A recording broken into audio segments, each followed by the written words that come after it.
It had been overcast all day. The wind had been gusting, filtering through trees and barreling down narrow streets. Cloudy skies and rushing winds are weather conditions she'd learned to enjoy from childhood, a refreshing contrast to the heat of the stark, bright sun.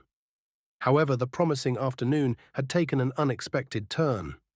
The contented smile she bore just half an hour before, that widened every time a blast of wind hit her, had morphed to a frown. The open arms with which she accepted the friendly embraces of the afternoon breeze were now folded in rejection to even the gentlest zephyr. She pulled her cardigan tight as the world itself now seemed abrasive. It was then that the sun finally peeked through translucent clouds for the first time that day, bathing every unshadowed surface in the welcome warmth of luminescent peach. Nevertheless, as suddenly as it had come, it had gone away, taking the therapeutic warmth with it. In the harshness of the comfort withdrawn, she stood there searching the clouded sky for the celestial body, heart heavy, spirit weak. Deborah was utterly dejected. Life had knocked her a few debilitating blows over the years.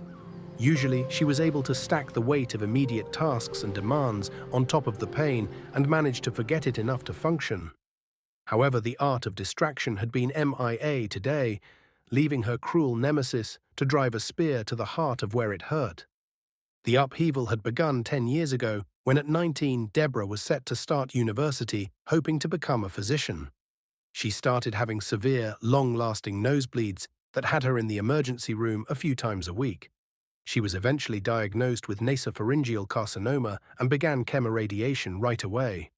The nosebleeds had been a blessing in disguise, since this type of cancer usually showed no early warning signs. The treatments, extremely expensive, ate away at her parents' ample savings as if chump change. At jeopardy of not being able to provide for the two younger children, Shamar, 6, and Devaya, 8, and themselves while paying for the treatments, they were thankful to receive a generous offer for their successful corner store. They then managed to open a fairly lucrative fruit stall in town to keep money flowing in while they waited for slow replies to the many job applications they had sent out. Deborah struggled a lot but recovered and was discharged. Things were tending towards stability financially when her parents succumbed in a tragic car crash. Despite the deep emotional torment, she had to push it aside and be very practical and frugal with the funeral in order to keep them above water while she looked for work. She spent a year as a beauty supply store clerk, 6 months in a wholesale, and 2 years in the seafood packaging plant where she met her ex. She became very intimate with him, against her beliefs, and did what she wanted to do, despite the dishonor it would bring to God. 2 years into the relationship, she was pregnant even though the cancer treatments had posed a risk of infertility. He didn't want the baby, but she was hopeful that the joy of a newborn would bring him around. After a bad fall at work 4 months in, she miscarried. Upon hearing the news, Anthony, the ex, had smiled in relief, only momentarily, but she'd caught it. She cried late into that night, processing her thoughts, then broke up with him the next day.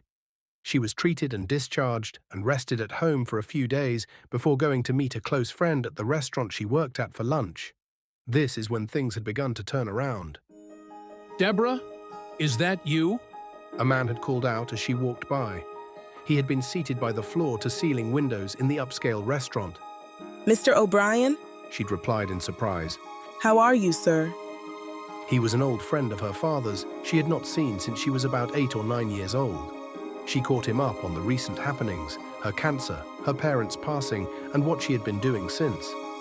Mr. O'Brien sympathized deeply, very taken aback and saddened by the news, but short on time, he went on to say, A veteran receptionist at my company is retiring at the end of this year.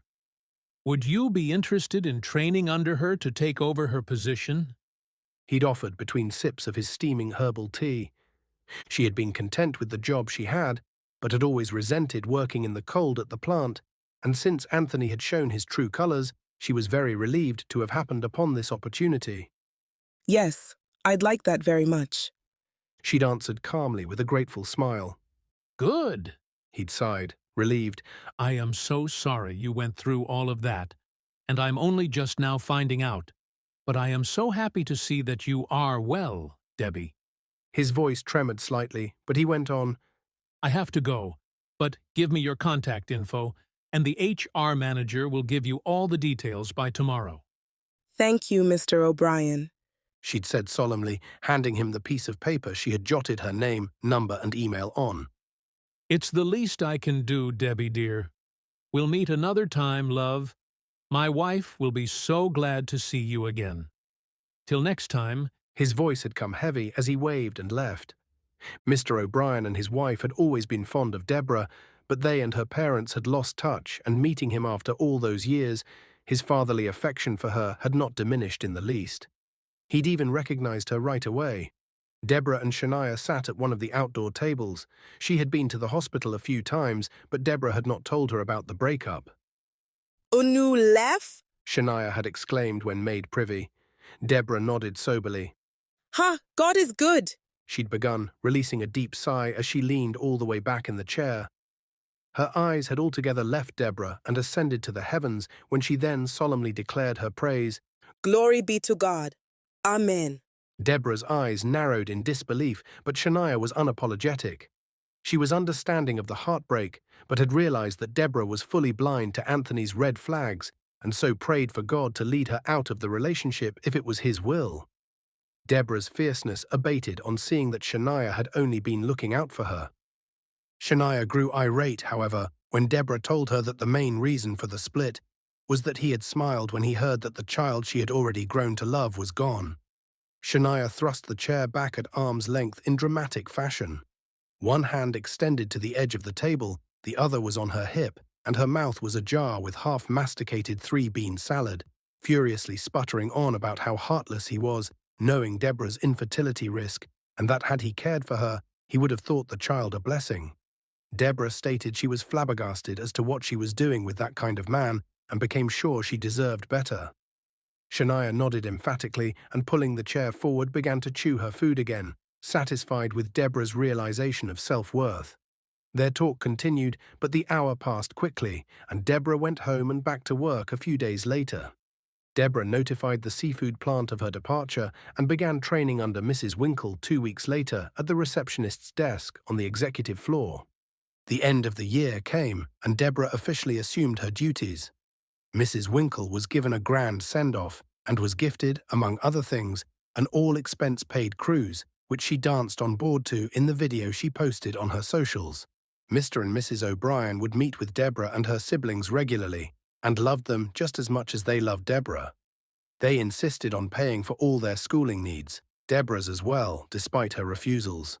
The thought of receiving so much from them had made her uneasy, but more than mere kindness, they truly loved the three of them, which made it much easier to accept their offer. It had been difficult paying for everything on her own, so she was very thankful to God for the second chance. The cancer treatments and miscarriage had developed in her a disdain for hospitals, and so she pivoted to business administration, completing her bachelor's and master's degrees. So, like that, difficult circumstances had become much better. Howbeit, she completely neglected her unresolved grief and regrets. So when today, her day off, she had walked into the boutique feeling fancy, looking for an evening gown to wear to the company's annual dinner and ball, she had been caught off guard and attacked. The anguish that spilled out was suffocating. Whatever had prompted her to walk into that boutique, she wished had not done so because minding her own business had never been enough to dissuade the predatory stalking of former classmate and rumored demon spawn, Margaret by name. She grilled Deborah about the past 10 years while seeming to know the answer to every question she posed. Deborah's patience finally wore thin, and she was about to excuse herself when the cutting words came. Yes, your parents died, Deb. It was revolting how savage she could be while speaking in saccharine tones. But you know, a lot of people go through much worse and still do tons better than you. The distress that came with the cancer, her failure to become a doctor, the loss of her parents, the loss of her child, having to take jobs deemed mediocre to care for her siblings and herself. She hadn't dealt with any of it. When such topics came up, she skimmed over the surface or deflected if it got too deep. It was as if it had formed a deep chasm inside her, and every now and then lava would bubble to the surface, but she would ignore it until it cooled and hardened over. However, Margaret's spears had a way of landing deep, if not piercing, right through you. By her savagery, the lava, thin and fragile, had been broken through. Everything now began to spew out. Deborah's eyes fell, but Margaret wasn't done yet. Not one person from our class has failed to become a distinguished lawyer, doctor, engineer, architect, business owner, etc., except you who barely managed to become a receptionist through a link. Abject failure. Do you fail at everything, Deborah? You got pregnant, I heard, and even failed to carry that to term. What a disgrace. She disparaged her. Deborah extended her arms without looking up, giving the clerk the dress she was holding, and bolted for the door. How had Margaret known even about the baby? She needed to breathe. As she stared up at the sky, searching for the sun, longing for its warmth, she whispered in her heart to God who had made it, who had made her. She didn't know what to say, so asked him to take it. Take all of it, because she didn't know how to fix it. As she shuffled back to the parking lot, her tears were a steady stream. Driving home, she said nothing.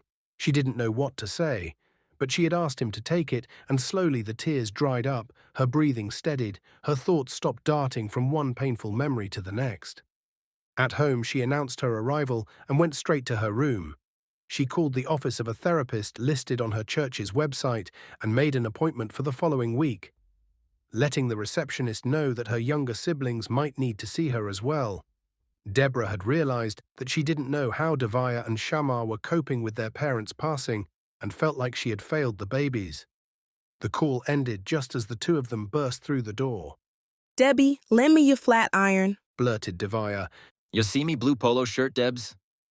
Shamar followed. She'd forgotten they were to have dinner with the O'Briens that night. She handed Devaya the flat iron and gently pushed Shamar from behind towards his bedroom. All the while she rested her heavy head between his shoulder blades as her 6-year-old dumpling had now grown into her very tall, very handsome and broad-shouldered 16-year-old dumpling.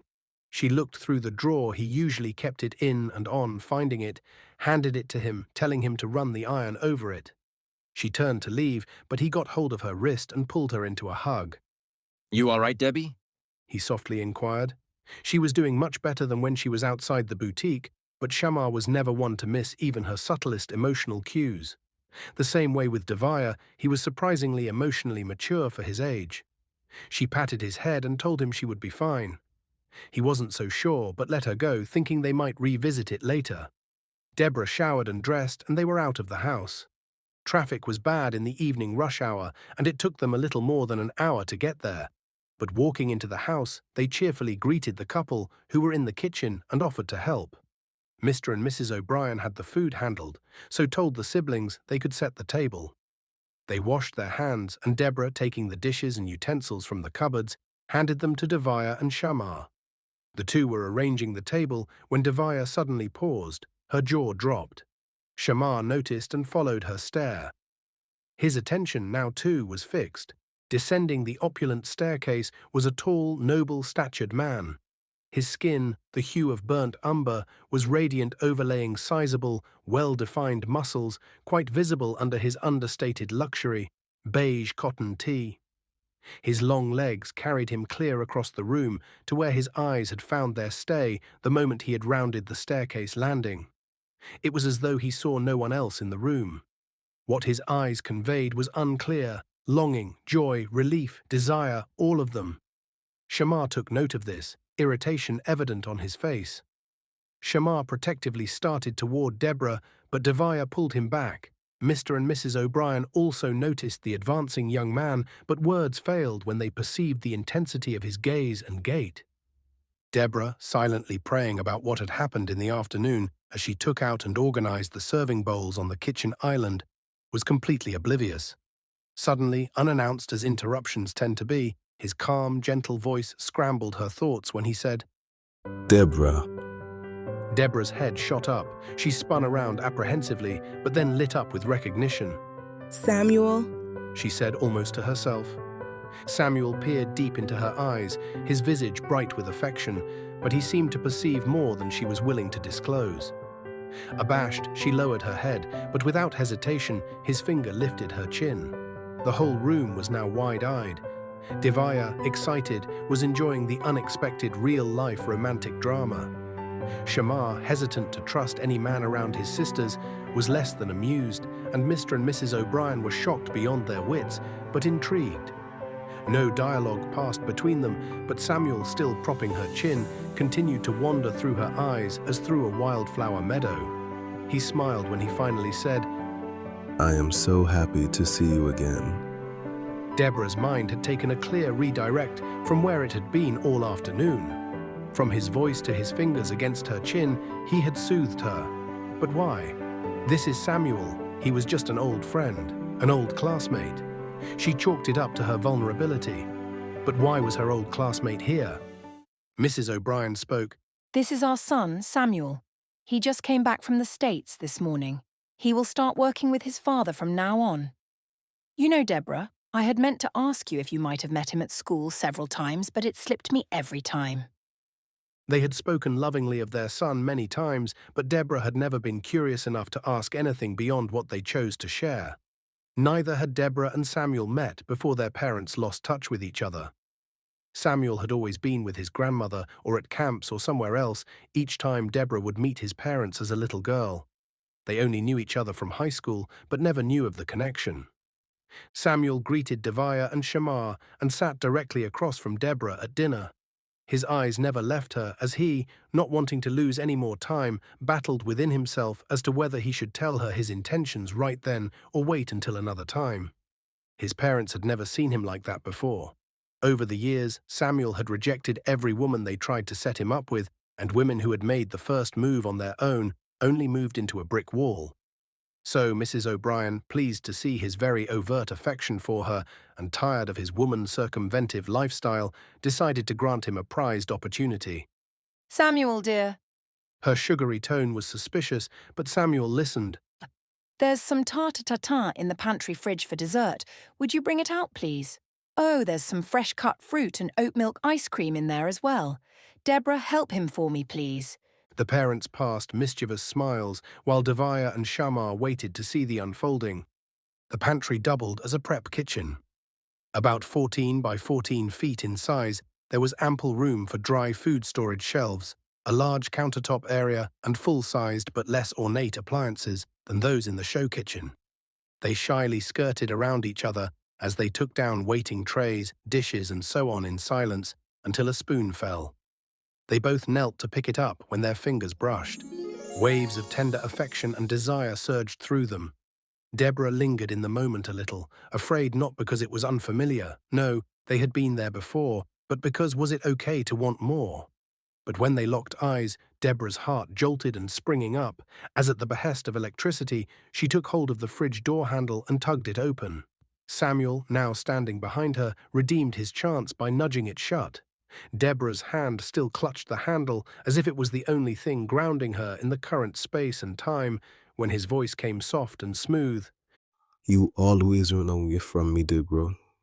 I know you alone. He paused, sighing heavily. Or don't you alone? I've always mapped too. His burdened words were only above a whisper. Deborah thought back.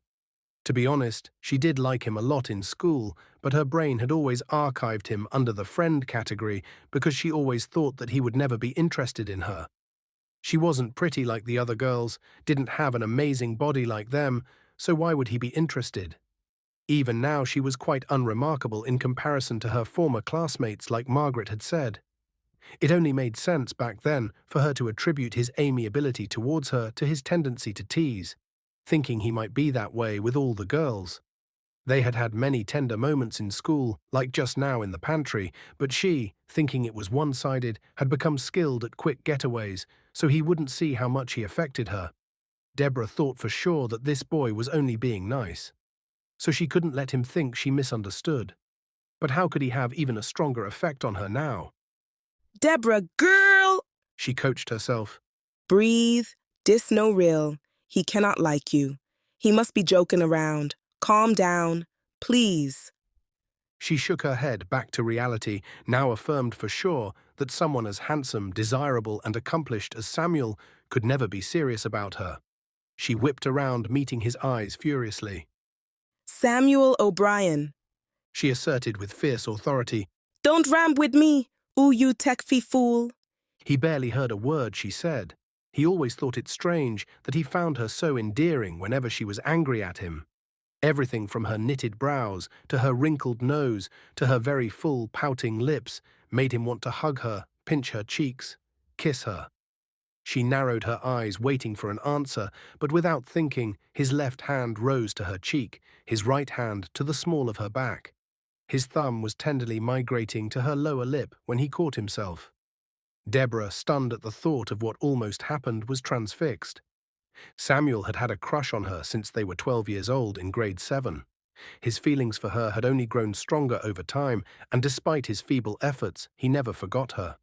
He felt like a fool in front of his friends who'd scrutinize his dismal dating history. The fact that all his dates were either set up by them or his parents, and that he had never gone out with any of them more than twice, was fodder for their amusement. He simply never cared for anyone else enough to ask her out himself, and had become notorious for being uninterested in his dates. Even he thought he was rude for not paying attention to them. However, when he finally gave up on the blind dates, determined to pursue the woman he was always thinking of, he learned she was with someone else and pregnant with his child. Samuel, well near depressed, buried himself in work. But some time ago he got wind that they'd split, and of the baby he didn't know. But that was all he needed to settle his work and head home. Now that she was in front of him, he couldn't afford to lose a moment. Nevertheless, he didn't want to dishonor God by being too hasty either. I'm not toying with you. He began as he pulled back. I've liked you since we first met. His sincerity took her aback, but she would not be easily convinced, as she'd been once bitten, and was now twice shy. In a split second, she was again clad in armor and lightly sucking her teeth. She landed a dead stare when she retorted, You expect me fi believe so much pretty girl did a run you down, but a me you did like? Other girls? He answered calmly, careful not to invalidate her concern. I never had a girlfriend in high school, and I've never really had one since. I've only gone on 1 or 2 dates with women my parents or friends set me up with, but it has never gone beyond that, I'm almost ashamed to say. He sighed, but finding her eyes, he continued, And what rule says that, because those girls liked me, I had to like them back? Did you ever see me give attention to any of them?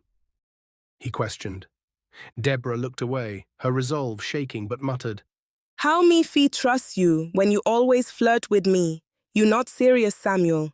Samuel carefully turned her head back toward him, closed his eyes as if he was coaxing out what would inevitably leave him vulnerable, but could only be expressed in raw honesty, and replied softly, It wasn't my intention to flirt and make you think I wasn't serious.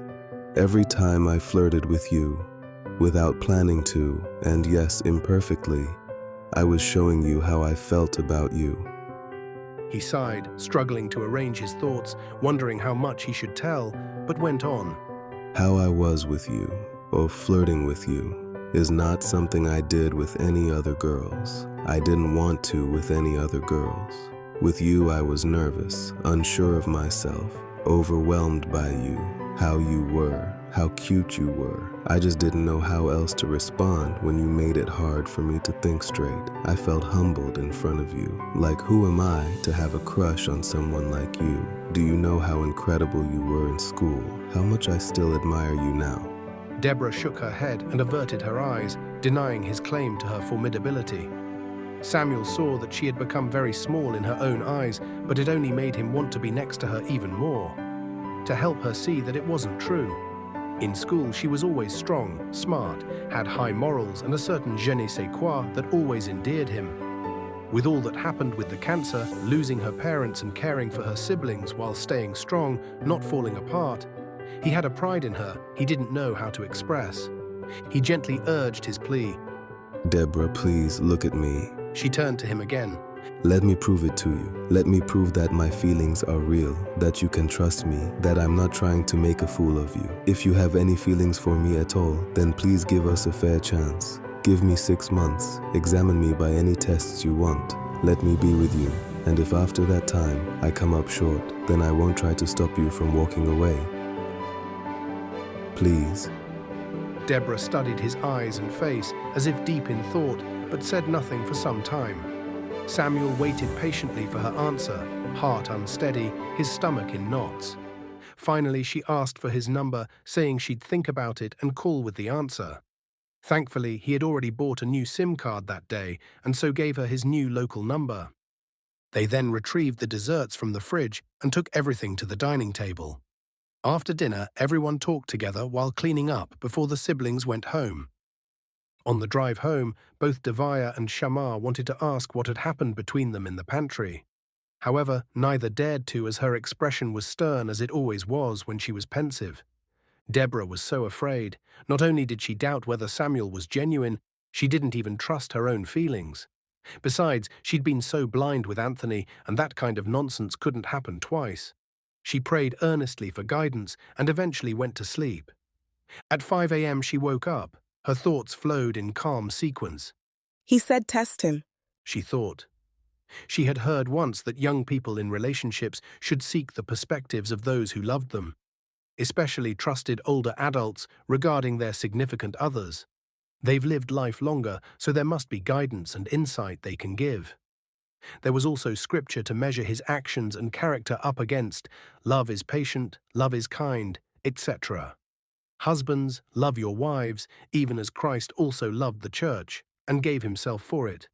She sat up, then knelt and prayed before having family devotion with Devaya and Shamar and got ready for work. She took the younger ones to school, then sat in the parking lot at work, organizing her thoughts. Good morning, Samuel. She greeted him over the phone. His reply was husky, breathy, sweet. Me wake you? She asked. No, I'm already out and about.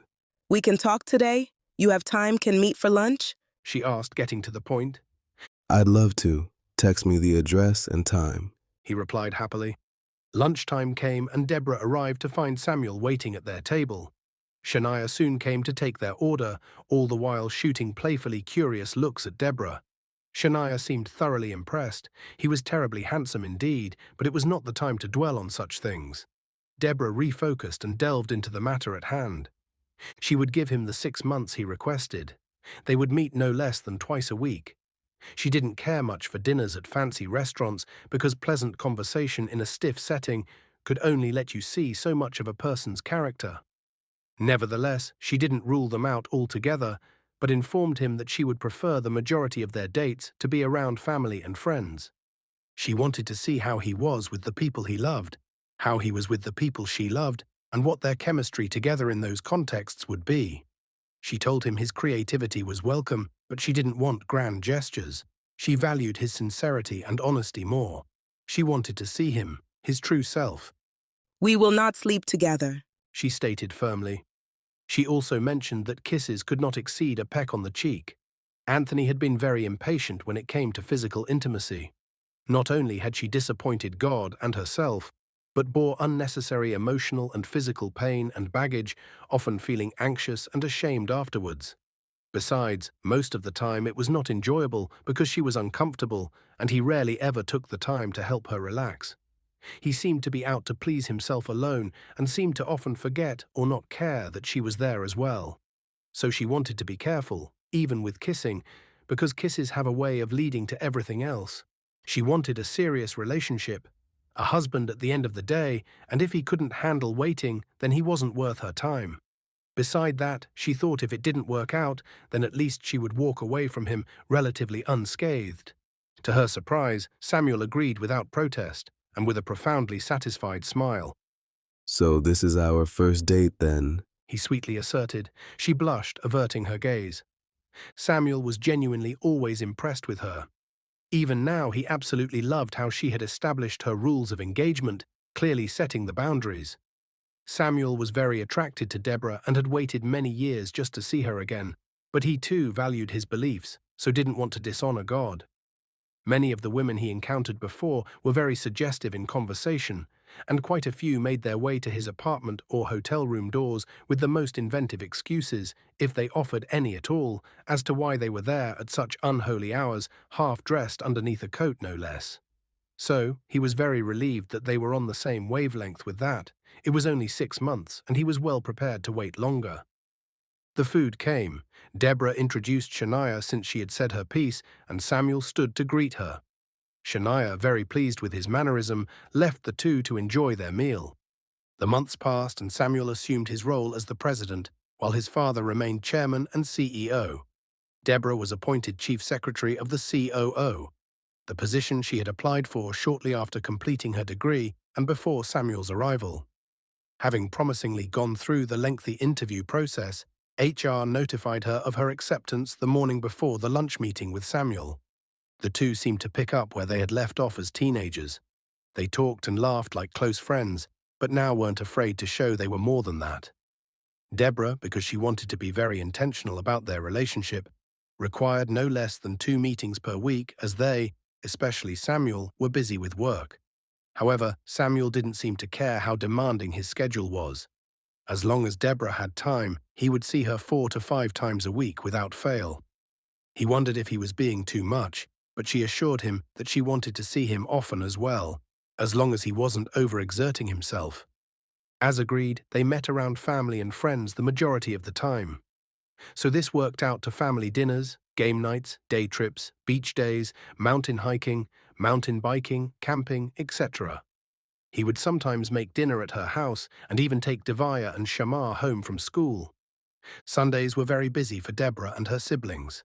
Samuel learned this when one Sunday morning his father sent him to her with some of the lychees they'd gotten from a friend in St. Mary. From then on, he made himself available on Sundays since most of his housework was taken care of by the household staff. Usually, he'd arrive early to find Shamar making breakfast while prepping lunch and dinner. Devaya, already done with dusting and sweeping the house, would be outside sweeping and raking the yard, and Deborah would be putting the 3rd or 4th load into the washing machine to turn around and hang the previous load on the clothesline. Samuel would greet everyone on his way in and casually take the blender and a few more items from the kitchen to the dining table so as not to be in Shamar's way. He'd then blend together aloe vera, avocado, coconut, banana and honey to make a pre-shampoo treatment mask. Sometimes he'd add prickly pear, flax seeds, or something else that was available. He'd give half to Devaya, who would be done with the yard and helping Shamar in the kitchen by then, and set the other half aside while he helped Deborah finish the laundry. When they were done, they'd both sit on the back porch steps, Samuel behind her while he undid the other half of her hair. She'd usually only undo half the night before because she prioritized sleep despite knowing she'd be very busy in the morning.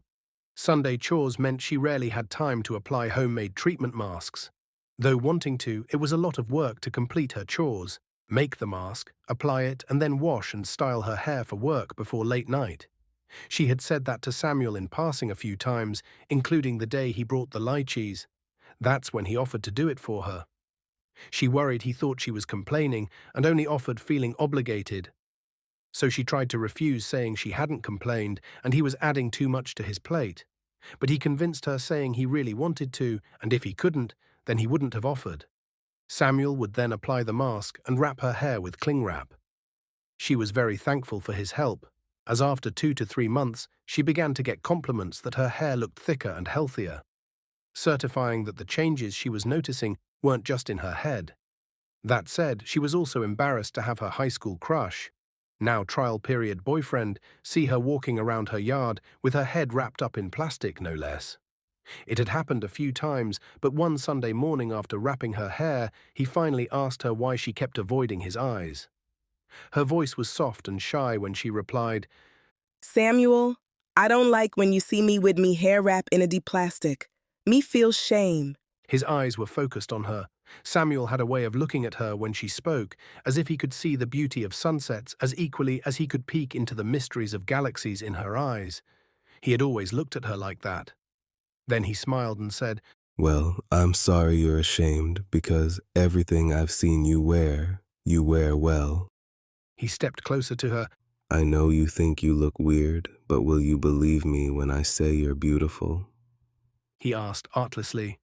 Fabric head wraps had always suited Deborah, and strangely the cling wrap framed her face just as well as a fabric wrap would. However, Deborah's jaw had dropped, unexpectant of Samuel's reply. She wore a half smile of embarrassment and disbelief and playfully twitched her left eye as without a word she turned and walked off, shaking her head. How could he say something like that so easily? She had no doubt he was sincere, but realized that she may have to get used to this for the rest of her life, if it was God's will. She wasn't mad at it, though.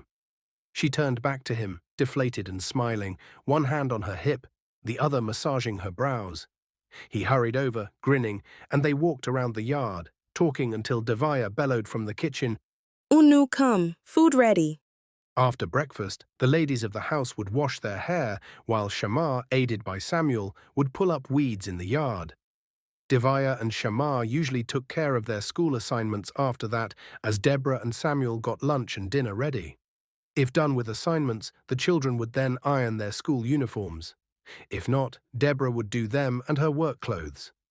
Samuel always offered help. Sometimes she'd let him, other times she made him sit and relax. She'd then comb Devaya's hair, and Devaya would comb hers if she had no more schoolwork. Otherwise, Deborah did her own hair. Samuel had become so ingrained in their hectic Sunday routine that she began to forget how they managed without him. Over the months, the siblings went to therapy individually, and as a family and as close as they were before, they grew even closer as a result. They were grateful to God for that. Now Deborah had another big concern. What did God want for her and Samuel? Deborah liked Samuel even more now than when they were in school, and he did check all biblical principles for a good man, but she refused to trust her own heart. His parents were very happy with their relationship. Devaya and Shamar were ready to call him brother-in-law. People at church thought they were great together. Even co-workers were happy for her. But what did God want? She needed to know. After getting a taste of how badly being in the wrong relationship can distress you, she was very serious about knowing God's will. So one day, on her day off, she fasted and prayed, asking for a sign, as did Eliezer when he was sent to find a wife for his master's son. She fasted and prayed that morning, flustered that she probably should have asked God's will in the matter before agreeing to date him, because what if he's not the right one when she already likes him so much more now? It would be such a struggle to let go. She studied the Bible, prayed and sang songs, but couldn't think of what sign to ask for all day. Then it came to her and she prayed silently, asking the Holy Spirit to prepare Samuel's mind. And if he is the man God wants for her, then when going on their next lunch break walk, she'd go down to the ground floor ahead of him and then call him on the phone to ask him to take her flats down to her if he was still on the upper floors. If the Holy Spirit inspires him and Samuel is willing to not only take them down for her while she waits, but also put them on her feet, then that will be the sign that he's the one. If he is not for her, she prayed that the Holy Spirit would block him from even thinking to put the shoes on her feet. She also prayed that God would ready her heart to accept whatever his will was. The next day, she prayed for guidance and courage and carried out the plan. The entire walk, her body felt weak in the best way. Though she was prepared to handle a no from God, she couldn't describe the relief when Samuel not only did everything, but also cleaned the dusty flats and carried her heels as he walked, cradling the small of her back. On a moonlit Saturday night, after Samuel had brought them home from church, he and Deborah sat out in the yard talking. The wind fluttered through the leaves of the black mango tree, animating dancing shadows in the silver light. Samuel turned to look at her.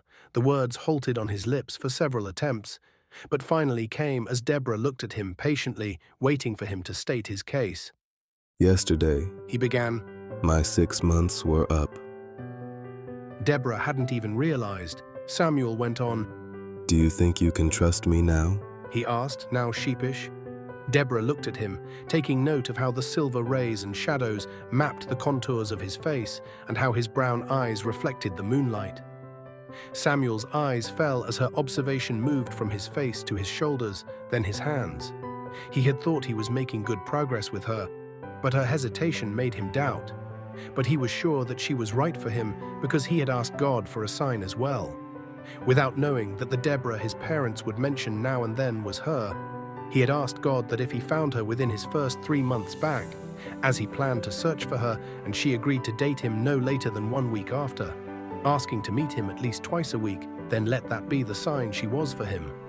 If not his will, he asked that he'd make her obstinately unwilling. So when they met on his first day back and she agreed the next day, he was very sure. However, that didn't mean that God had taken away her free will, and she was still free to say no if she didn't want to be with him. She had meant to say that though she didn't trust herself enough to not hurt him, she would do her best with God's help. But the conversation took a new course when she held his hand and began to say, I don't think I'm able to love you like you deserve, Samuel. Samuel met her eyes. I don't want to hurt you. She continued but couldn't finish as Samuel was quick to counter. I've been with you for 6 months, and you haven't hurt me yet. In the future, we may both hurt each other, but I know I don't want to be with anyone but you. Deborah opened her mouth to stop him and answer yes. But Samuel, anxious, began again cautiously. I know he hurt you. I know you still cry for the baby and may cry every now and then in the future. I know you don't want to make the same mistakes, and that's why you're so careful with me. I know you think you're damaged and you don't know how to love me, so you think you'll hurt me. This is where he hit the nail on the head and really arrested her attention. Nevertheless, he went on, But let's learn to love together, because I want you, not just your body. I want all of you. I want you when you smile, when you laugh, when you're most confident, and when you feel most insufficient. I want you when you're sad or angry, even angry at me. I want us. I want our future, Deborah. Do you want me too? Samuel, with quivering eyes and trembling hands, had at that moment laid out everything he knew how to. As there was more, much more, he just didn't have the words for them yet. He could see nothing but her eyes, welled up and running over. He calmed the chaos inside himself while his heart hung between them, waiting for her to take hold of it. Deborah was not expecting this, but his words had her thinking, and sniffling she asked, What if I can't give you children? You say you want we future. What if I can't? His reply was honest. It's a blessing to have children, but the blessing of children would have something missing without you. If we live and die without children, I'll have no regrets. But if I die full of children without you, then losing you may be my greatest regret. If we don't have children, I will love you more every day. If we do have children, I will still love you more every day. I don't want children as much as I want the woman who would be their mother. Do you want me as well, Deborah? He asked again. Between quiet sobs, she managed to respond softly, Yes, Samuel, I want you too. without skipping a beat, and as if it wasn't said then, he might have missed the timing. Quiet and breathy, the words flowed. I love you. He declared. She chuckled behind her tears and automatically nestled her head in his chest, echoing his affection. Me love you too. He wrapped his arm around her waist and, breathing deeply, melted into her warmth. They remained like that for a while until the sudden realization of the nature of this joyful calm prompted him to action. Samuel pulled away from her. Their eyes paired. He knelt in the dry, loose brown soil, disregarding his designer trousers. On one knee, he began the culmination of the evening's heart-opening discussion. Will you marry me? He proposed. Deborah's eyes, wide when she saw him kneeling, relaxed as the words escaped his lips. She thought over a few basic points.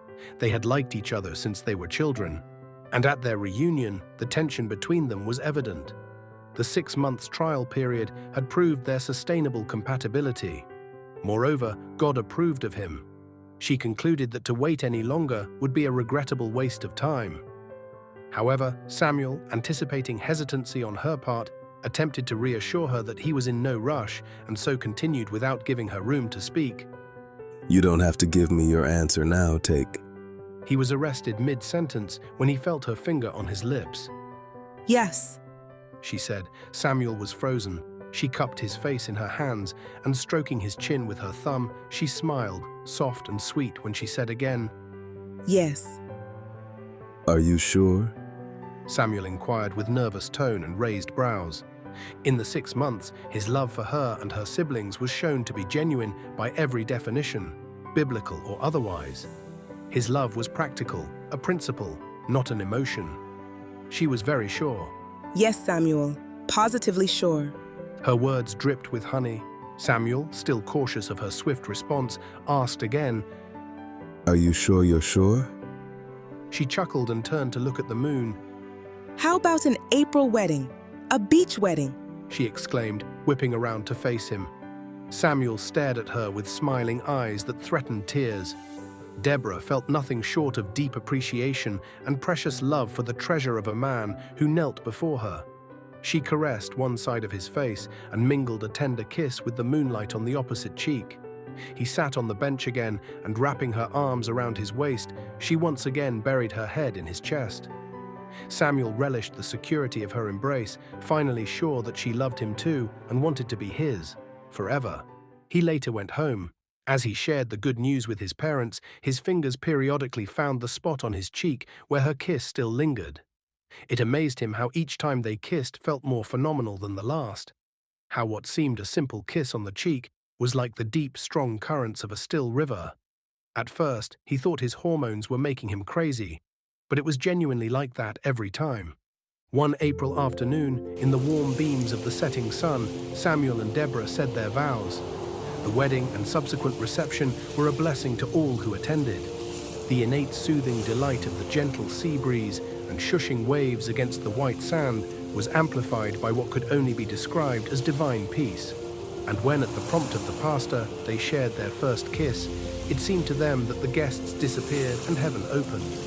The photos were impeccable, aptly portraying the beauty and chemistry of bride and groom, a foreshadowing, almost, of the years of treasured love to come. The night was still young when they jetted off to an unforgettable honeymoon and the start of their life together.